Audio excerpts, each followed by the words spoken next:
దురదృష్టం పట్టడానికి గల కారణాలు ఇవే. ఈ అలవాటులతో ఉన్నట్లయితే దరిద్రం పడుతుంది.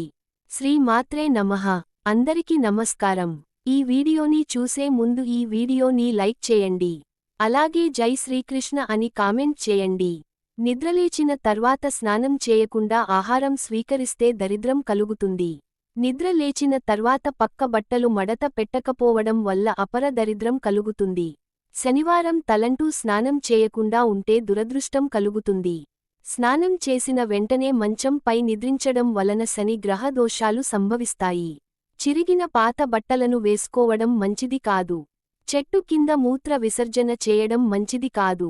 ఇంటి పై కప్పు పైన పనికిరాని చెత్తను మరియు ఇనుమును పెట్టడం అసలు మంచిది కాదు. ఇలా చేయడం వలన ఇంటికి కీడు కలుగుతుంది. విరిగిన దువ్వెనతో తల దువ్వకూడదు. తలుపుల మీద దేవుడు ఫోటో పెట్టకూడదు. వంటగదిలో వాడిన సామాన్లను కడగకుండా ఎక్కువసేపు అలాగే పెట్టకూడదు. ఇంట్లో మగవాళ్లు ఒకటేసారిగా అందరూ క్షవరం చేసుకోవడం మంచిది కాదు. దేవాలయం నుండి తిరిగి వచ్చిన తర్వాత కాళ్లు కడగకూడదు. కోలు సమయంలో వృద్ధులు లేదా పిల్లలతో ఎక్కువ బేరాలు చేయకూడదు. దేవాలయం నుండి ఖాళీ పాత్రలు వెనక్కి తీసుకురాకూడదు. అంత్యక్రియలు ఊరేగింపును అధిగమించకూడదు. ఇంటి పైకప్పుపై ఇనుప తీగను కట్టడం మంచిది కాదు.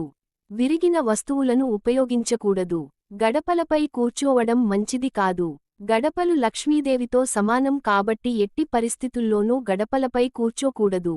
చెప్పులు మరియు బూట్లను తలకిందులుగా ఉంచకూడదు. ఇంట్లో తుప్పు పట్టిన పాత తాళం కప్పలను అలాగే ఉంచకూడదు. మలమూత్ర విసర్జనలు చేసిన తర్వాత కాళ్లు కడుక్కోకుండా మంచంపై నిద్రిస్తే శనిపీడలు కలుగుతాయి. కత్తిరించిన గోలన జుట్టును గృహంలో ఉంచడం వలన సంపదలు నశిస్తాయి. కాళ్లు చేతులు శుభ్రపరచుకోకుండా ఇంట్లోకి రావడం వలన కష్టాలు వస్తాయి. చెప్పులు వేసుకుని ఇంట్లోకి రావడం వలన దరిద్రం కలుగుతుంది.